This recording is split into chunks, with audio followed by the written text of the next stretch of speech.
नमस्कार, myself is doctor Lokpal Singraul. आज बात करते हैं chapter 17 breathing and exchange of gases. 11th की बायो विज्ञान है और एनसीईआरटी बेस्ड है। तो इससे हम अपनी हेल्थ के लिए जनरल इन्फॉर्मेशन है, और जो स्टूडेंट हैं या तो नीट की भी तैयारी कर रहे हैं, स्टूडेंट हैं, बायो से रिलेटेड जो चीज़ें सभी चीज़ें समझना चाहते हैं, उनके लिए बहुत शानदार चैप्टर। और आज बात करते हैं breathing and exchange of gases. हमारे शरीर में ब्रीथिंग कैसे होती है, ऑक्सीजन लेने की प्रोसेस कैसी होती है, ऑक्सीजन लेना होता है, CO2 बाहर निकालना होता है, उसकी प्रोसेस क्या होती है, किन किन पक्षियों में, मल्स और सभी लोगों में किस प्रकार की ये होती है। तो चलिए जानते हैं। As you have read earlier, oxygen को O2 से है ना डिनोट किया जाता है। It utilized by the organism to indirectly break down simple molecule like glucose, amino acid, fatty acid extra.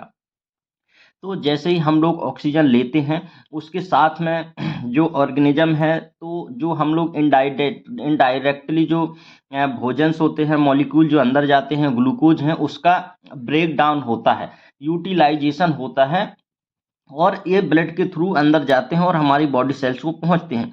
तो एमिनो एसिड हो गए, फैटी एसिड हो जाए, to drive energy to perform various activities.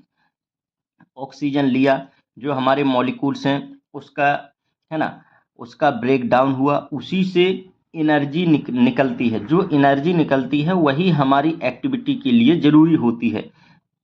इसके बाद वो एनर्जी के बाद कार्बन डाइऑक्साइड को CO2 से डिनोट करते हैं, which is harmful is also release during the above catabolic reaction. मतलब ये CO2 हमारी बॉडी के लिए हार्मफुल है, लेकिन जो हमारी बॉडी में और बहुत सारी क्रियाएं या कैटाबॉलिज्म जो चल रहा है, कैटाबॉलिज्म जो चल रहा है, उसी की रिएक्शन से निकला हुआ है ना CO2। तो इसको एक्सचेंज करना है बाहर। It is therefore evident that O2 has to be continuously provided to the cell and CO2 produced by the cell. मतलब O2 कंटिन्यूअसली उसको जरूरत होती है सेल्स को, और CO2 को एग्जिट करना होता है, produced by the cell have to release out. मतलब CO2 को आप देख रहे हैं रिलीज आउट करना होता है। This process of exchange of O2 from the atmosphere with CO2 produced by their cells incurred the breathing. मतलब एटमोस्फेयर से, बाहरी वातावरण से ऑक्सीजन को लेना और CO2 को निकालना एज ए ब्रीदिंग। तो यही चैप्टर था breathing and exchanging of gas. मतलब ब्रीथ करना, मतलब ऑक्सीजन को लेना, CO2 का निकालना, एक श्वसन या ब्रीदिंग बोलते हैं, और commonly known as the respiration. इसी को हम श्वसन और रेस्पायरेशन बोलते हैं। Place your hand on your chest, है ना, you can feel the chest moving up and up. मतलब इसको अब हम समझ सकते हैं, फीलिंग कर सकते हैं अपने सीने में हाथ रख के कि हमारा चेस्ट अप हो रहा है या डाउन हो रहा है।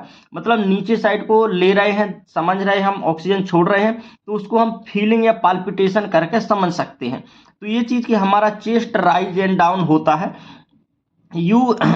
You now that due to breathing, इसको ब्रीदिंग बोलेंगे। How do be breathe, breath क्या है, the respiration organs and the mechanism of breathing. अब ब्रीदिंग क्या है, सांस लेने की प्रोसेस क्या होती है। तो रेस्पायरेटरी जो सिस्टम होता है, ऑर्गन्स होते हैं, इसमें जो ट्रैकिया, लंग्स, एल्ब्यूला, ये सभी चीज़ें इन्वॉल्व हैं, उसके बारे में ज़रूर डिस्कशन करेंगे। तो इस पर जो ब्रीदिंग की प्रोसेस है उसमें क्या क्या ऑर्गन्स इन्वॉल्व होते हैं, और इनके बारे में जरूर आगे बात करेंगे। Organs and the mechanism of breathing are describe in the following section of this chapter. मतलब इसके बाद हम चर्चा करेंगे कि आखिर क्या है रेस्पायरेशन ऑर्गन, क्या है रेस्पायरेटरी ऑर्गन, क्या है, कि इस श्वसन की प्रोसेस में ऐसे कौन कौन से पार्ट हैं जो इस पर इन्वॉल्व हैं। चलिए बात करते हैं रेस्पायरेटरी ऑर्गन्स की। तो आप देख रहे हैं मैकेनिज्म ऑफ ब्रीदिंग, ब्रीदिंग की मैकेनिज्म पर अपन चलते हैं।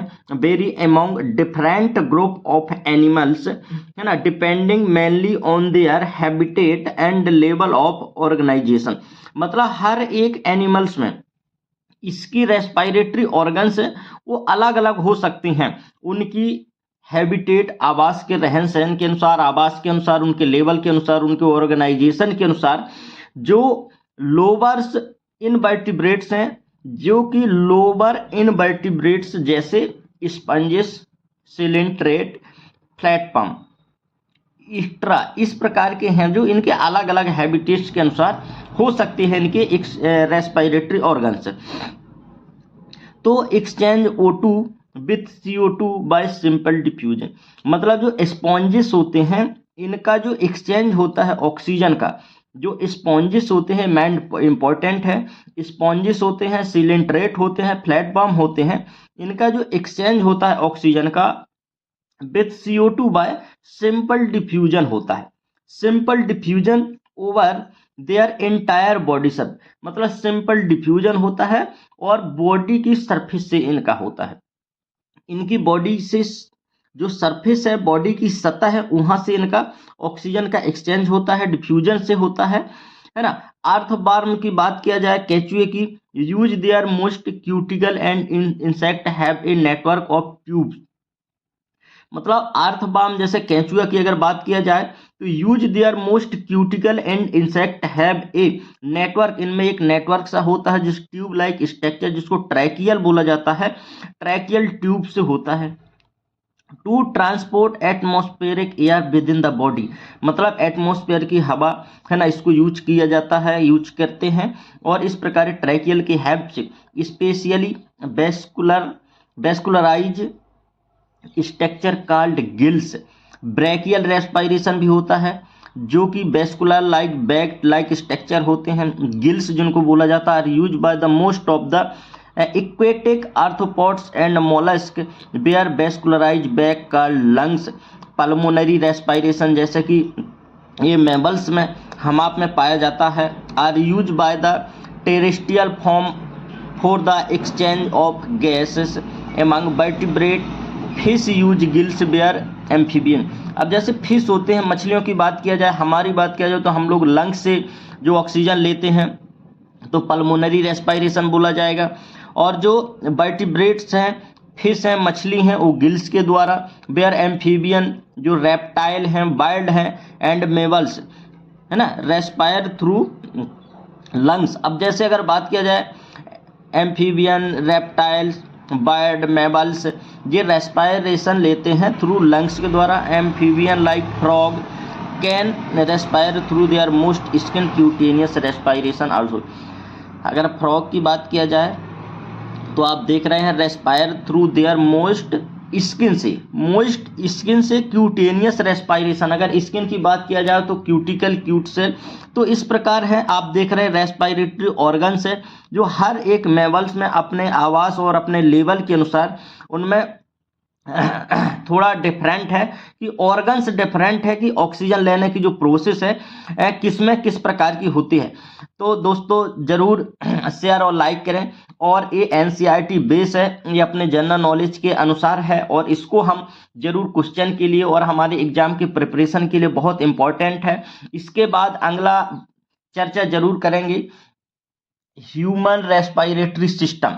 तो ह्यूमन रेस्पिरेटरी सिस्टम में अपन चर्चा करेंगे, ये तो जर्नल थी, breathing and exchanging of gas.